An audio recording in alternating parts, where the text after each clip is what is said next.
22 जनवरी का दिन था, सुबह का वक्त था, परिंदे अपने घोंसलों से निकल चुके थे और उसी के साथ साथ बच्चे भी जेईई मेन का एग्जाम देने के लिए निकल पड़े। लेकिन एग्जाम में जाते ही परम्यूटेशन एंड कॉम्बिनेशन के चैप्टर से एक खूबसूरत सा सवाल पूछ दिया गया। बच्चों में खुशी की लहर दौड़ गई। लेकिन एग्जाम के बाद जब बच्चों से सवाल पूछा गया कि भाई परम्यूटेशन एंड कॉम्बिनेशन के चैप्टर से कौन सा सवाल पूछा गया, तो बच्चे कह रहे थे, कुछ आम के बारे में कह रहे थे, कुछ अमरूद के बारे में कह रहे थे।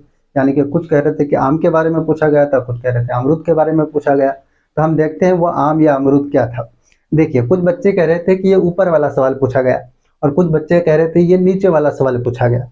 अगर ऊपर वाला सवाल पूछा गया होगा तो उसको कैसे सॉल्व करेंगे, या फिर नीचे वाला सवाल पूछा गया होगा तो उसको कैसे सॉल्व करेंगे। आइए हम लोग आम अमरूद दोनों को सॉल्व कर लेते हैं। तो पहला सवाल क्या कह रहा था? पहला सवाल कह रहा है कि a 5 letter word is to be formed using any distinct 5 letters such that the middle alphabet is M and the alphabetical order should be maintained। यानी कुछ बच्चों का कहना था कि ये सवाल पूछा गया था। सवाल क्या कह रहा है? पहला सवाल देखो, सॉल्यूशन देखो पहले का। क्वेश्चन क्या कह रहा है कि भाई 5 लेटर का वर्ड बनाना है, 5 लेटर का वर्ड बनाना है विद और without meaning by using the English alphabet. तो आपको पता है कि 26 इंग्लिश अल्फाबेट है।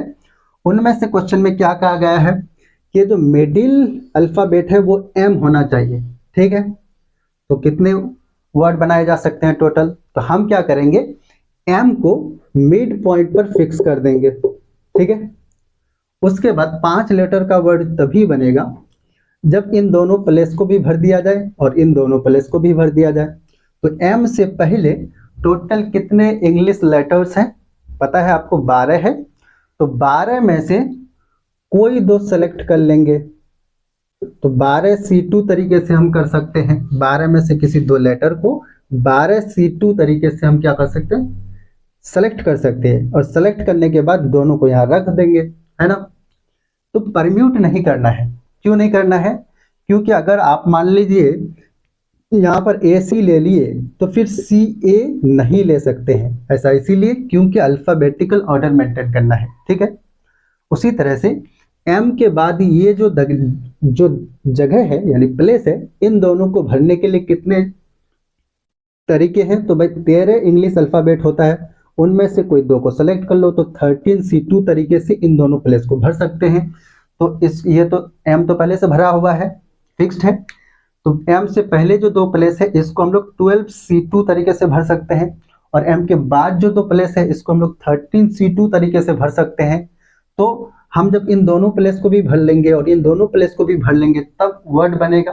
तो इसको अगर हम लोग W1 कह रहे हैं इन दोनों प्लेस को भरने के काम को, और इन दोनों प्लेस के भरने के काम को हम क्या करें, W2 कह रहे हैं। तो W1 और W2 जब दोनों हम करेंगे तभी हमारा पूरा काम कंप्लीट होगा, यानी एक 5 लेटर का वर्ड बनेगा विद और विदाउट मीनिंग, है ना। तो दोनों काम करेंगे तो प्रिंसिपल ऑफ मल्टीप्लीकेशन यूज होगा, और टोटल नंबर ऑफ वेज कितना हो जाएगा? तो टोटल नंबर ऑफ वर्ड कितना हो जाएगा? नंबर ऑफ वर्ड हो जाएगा आपका, दोनों को मल्टीप्लाई करने से मिलेगा 12C2 इंटू 13C2। मल्टीप्लाई क्यों किया? According to principle of multiplication. ठीक है, अब ये कुछ बच्चे कह रहे थे कि ये पूछा गया था, अब कुछ बच्चे कह रहे थे ये इतना लॉलीपॉप नहीं पूछा गया था, कुछ अलग पूछा गया था। अब उस अलग को भी देख लेते हैं भाई क्या है। तो सॉल्यूशन देखो दूसरे का। तो कुछ बच्चे का क्या कहना था कि ये नीचे वाला सवाल पूछा गया। तो नीचे वाले को हम लोग सॉल्व करते हैं, देखते हैं कैसे सॉल्व किया जाएगा। तो नीचे वाला सवाल क्या कह रहा है कि how many ways are there to pick 5 letters from English alphabets such that M is the middle of the letters, repetition not allowed. ठीक है, क्या कह रहा है सवाल? सवाल कह रहा है कि भाई इंग्लिश में टोटल 26 क्या है, अल्फाबेट्स है यानी लेटर है। उन लेटर में से किसी 5 को क्या करना है, पिक करना है। पिक करने का यहाँ पर सेंस है परम्यूट करना है। परम्यूट करने का मतलब सजाना है, अरेंज करना है। ठीक है, तो बोल रहा है कि 26 लेटर में से 5 लेटर को कितने तरीके से अरेंज कर सकते हैं। कंडीशन क्या है कि जो मिडिल लेटर है वो क्या होना चाहिए, M होना चाहिए। ठीक है, और क्या है तो देखो यहाँ पर करके देखते हैं। तो भाई 5 प्लेस ले लो, 1 2 3 4 5। मिडिल में क्या फिक्स कर दो, M को हमने फिक्स कर दिया। ठीक है, तो अब क्या करना है, टोटल 5 लेटर पिक करना है, तो एम तो फिक्स हो गया, दो इधर और दो इधर, तो इन दोनों जगह को भी भर देंगे और इन दोनों प्लेस को भी भर देंगे, तो हमारा काम क्या होगा, परम्यूटेशन का कंप्लीट हो जाएगा। ठीक है, तो आप ध्यान से देखो, एम को छोड़ करके, यानी एम के अलावा और कितने इंग्लिश अल्फाबेट है, 25, टोटल 26 होता है, तो 25 है, तो 25 में से 25 इंग्लिश अल्फाबेट में से हम क्या करेंगे, किसी चार को सेलेक्ट कर लेंगे, है ना।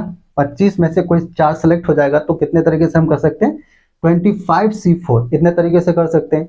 अच्छा, चार सेलेक्ट करना काफी नहीं है, सेलेक्ट करने के बाद इन चार प्लेस में क्या करना पड़ेगा, अरेंज भी करना पड़ेगा। तो हम क्या करेंगे, तो पहले हम सिलेक्शन कर लिए और उसके बाद अरेंजमेंट करेंगे। तो जब हमने चार लेटर सेलेक्ट किया तो उनको कितने तरीके से अरेंज कर सकते हैं, तो हम कहेंगे फैक्टोरियल 4 तरीके से, है ना। तो इन दोनों को मल्टीप्लाई कर दिए, पहले सिलेक्शन करेंगे फिर मल्टीप्लीकेशन करेंगे, सिलेक्शन भी करना पड़ेगा, मल्टीप्लीकेशन सॉरी परम्यूटेशन भी करना पड़ेगा, है ना, तभी हमारा काम पूरा होगा। इसीलिए हम यहाँ पर क्या करेंगे, मल्टीप्लाई करेंगे according to principle of multiplication. तो this will be the answer of the second question, है ना। तो कुछ बच्चे कह रहे थे ये पूछा था, कुछ बच्चे कह रहे थे ये पूछा था, तो अगर ये पूछा होगा तो इस तरीके से करेंगे, ये पूछा होगा तो इस तरीके से करेंगे। समझ में आ गया होगा, उम्मीद है। अच्छा, मैं अभी परम्यूटेशन एंड कॉम्बिनेशन की ही सिर्फ बात क्यों कर रहा हूँ, बाकी सब चैप्टर की क्यों नहीं बात कर रहा हूँ, ऐसा इसीलिए क्योंकि अभी यूट्यूब में यानी मेरे चैनल पर परम्यूटेशन एंड कॉम्बिनेशन का चैप्टर चल रहा है। तो आपको अगर परम्यूटेशन एंड कॉम्बिनेशन अच्छे से समझना है तो आप जाइए वहाँ पर लेक्चर देखिए, 3 लेक्चर ऑलरेडी आ चुका है, चौथा लेक्चर बहुत जल्द ही आने वाला है। मैं उम्मीद करता हूँ आप देखेंगे चौथा लेक्चर और उससे पहले की भी lecture. Thank you very much, आज के लिए इतना ही, गुड बाय।